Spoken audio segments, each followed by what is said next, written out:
Yo, what's up YouTube? Samix here, and I just wanted to go over a quick update. Apologies if I look like a train just hit me. It is like 6 a.m.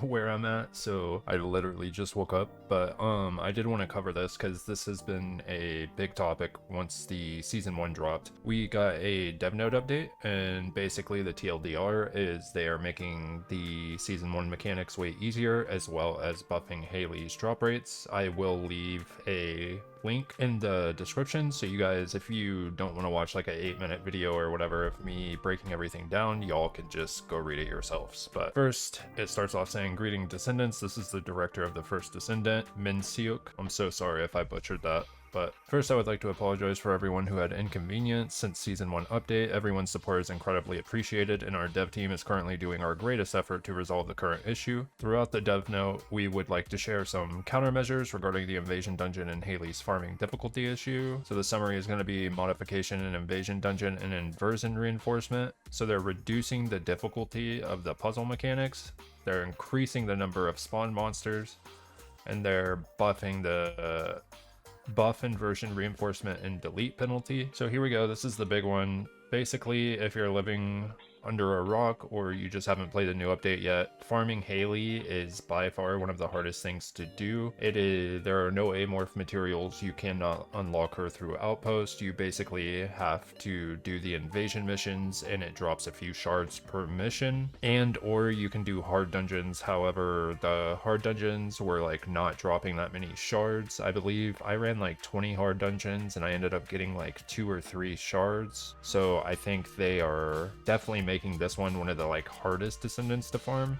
So that's what they're addressing here. And then they're also talking about creating an FGT, which if you don't know what that means, it's focused group testing. So most likely this is probably going to consist of bringing part of the community in to test the patches before they go live. You see this in like content creator programs, so we don't know if this is going to be like a content creators only thing or if it's going to be a community wide thing. We'll have to wait and see what that looks like.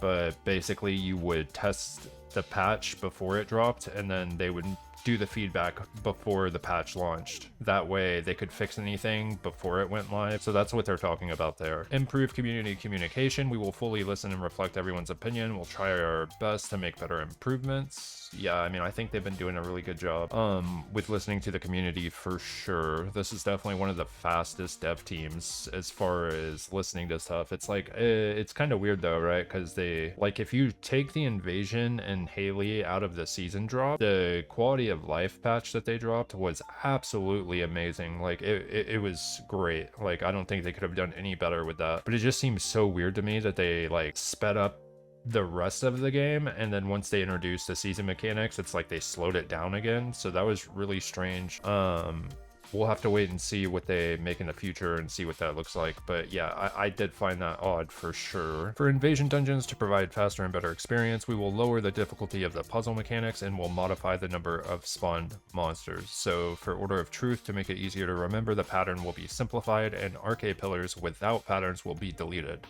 So yeah, basically when you go and shoot the RK pillars, there were sometimes when you were doing it, some of the pillars would not have a symbol on them, so it would waste a lot of time. So basically what they're saying is they're going to delete those pillars, and the only pillars that are going to be active on the map are going to be ones with symbols, so that should speed up the time. The direction of the RK pillar will be adjusted to look toward the battle area, so in other words, instead of having to run around the pillar to try and find the correct direction, they're all going to be facing towards us once we zone into the instance. The direction of the RK pillar will be adjusted to look toward the battle area, and the drone's pattern will be designed vertically also to make the gameplay experience better. Tumors that cover the pattern once that block the door will be easier to destroy. So this is the door. You had to do 2 rotations, so you had to clear the puzzle twice to make it through the door, and then you repeat that process again on the boss.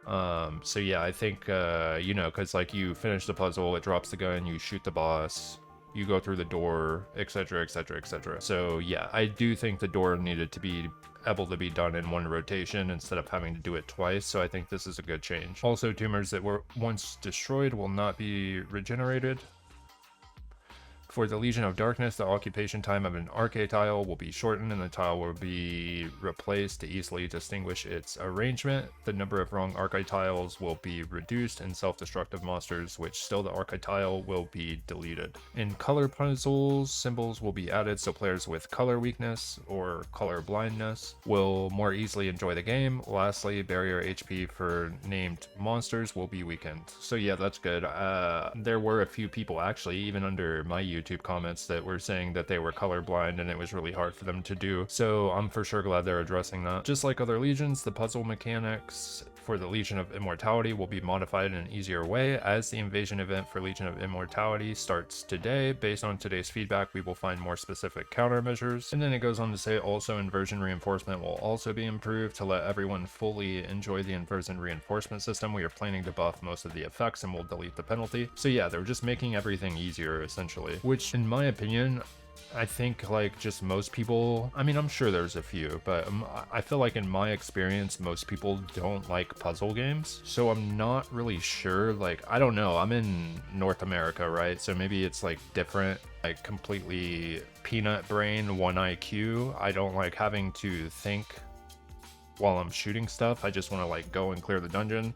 So that could be a me problem, but yeah, I've never been too big on puzzles, to be honest. Modification and difficulty for invasion dungeons and inversion reinforcement will be fixed next Thursday. So yeah, they're going to be fixing this stuff in the next patch. However, we are getting a hotfix patch, which I believe is 1.1.0, I think. And that's going to be buffing Hailey's drop rate. We'll get into that. Throughout the update, we will try our best to let everyone fully enjoy the invasion dungeon in a more comfortable way. After that, we are planning to add matchmaking systems so users can play the invasion dungeon as multiplayer mode. So yeah, this was a big one. People were really upset because it was only solo mode, so they're adding multiplayer, which is good. I think you should be able to play with your friends. Also, the drop rate, here's the big one. Also, the drop rate for Hailey's equipment, the cells, stabilizer, catalyst, and data chip and invasion infiltration operations will be increased. Our dev team wanted everyone, including our users who only have limited time, to finish Hailey in 12 days. Also, we wanted to better support users who can invest a lot of time to make Hailey faster through the infiltration operation. So I think they're on to something here. I like the idea of being able to spam hard dungeons to unlock Descendants, but it being a percent drop is like kind of what killed it for a lot of people. I think like if you were to make it to where it dropped 1 to 2 shards per hard dungeon and you're just like, okay, I have to do a hard dungeon 80 times or what have you, I don't think people would have been as upset. But having to do like a percent drop to where theoretically you could run like 20 dungeons and only get 1 shard, and then you have to get 144 shards, I think that's where it became an issue. And we didn't get an amorph pattern like option, so I think that was why everybody was upset. But basically with the current system, you would have had to grind for so long before you unlocked her, and then of course you would have to wait that research time as well. So you know, I don't think that everybody should, especially if you're free to play, I don't think you should be able to unlock everything day 1. However, it should not be like that time gated to where it's like, okay, you can't get it for like 2 to 3 weeks of playing. I think that's just too much. But I think it's completely fair to be like, okay, you know, you could unlock her in a few days if you grind, something like that. But, you know, if you're free to play and you're mad that you can't unlock everything day 1, I mean, it just kind of makes sense, right? If you buy it, like, why would people buy it if they could unlock it in like a day kind of thing? However, I only buy cosmetics and the battle pass. I don't buy Descendants or Catalysts or energy activators, so I always grind my Descendants. And even for me, and I play this game a lot, I was like, bro, this farm is too hard because the shards, they just don't drop enough. However, to accommodate users' opinion that Hailey's farming takes too long, we are planning to increase the drop rate for Hailey's equipment material, which will make it around 2 times faster. So instead of 12 days, it's going to jump down to 6 days. I mean, that's way better than what we had. I'm not going to complain about it. The drop rate for Hailey's equipment material will be updated this Saturday, so that should be tomorrow. I don't know if this is like Saturday for us or if they're saying like Saturday in Korea. I don't know, but basically whenever we get this patch is when her drop rates are going to be improved. Furthermore, we will improve our development process to meet the expectations of our players in future updates. We are considering having FGT, focus group testing, after development is completed, or inviting players to gather feedback before the update is released and incorporating that feedback into the final release. Our dev team has been listening to various opinions about the first major update from the community. We will continue to respond quickly to issues, communicate improvement directions transparently, and do our best to ensure that Descendants can enjoy the First Descendant for a long time. Thank you. So yeah, man, I think the devs released an amazing patch, but it got overshadowed by Hailey and then the new season mechanics. Like, the quality of life patch was just absolutely goated. It was really good, but unfortunately everybody got mad because the season mechanics were annoying for a lot of people, as well as Hailey was kind of impossible to farm. So yeah, I think this is a good thing. Devs for listening. Hopefully they can kind of take all this feedback for the future and kind of meet somewhere in the middle, right? Like, don't make it too difficult or tedious, but don't make it too easy. Like, you have to find like a middle ground, right? So anyways, that's going to be the update, guys. Let me know what you think in the comments down below. Let me know if you are having fun with season 1, and I will see y'all in the next one. I am Samix Plays. Have a good day. Peace.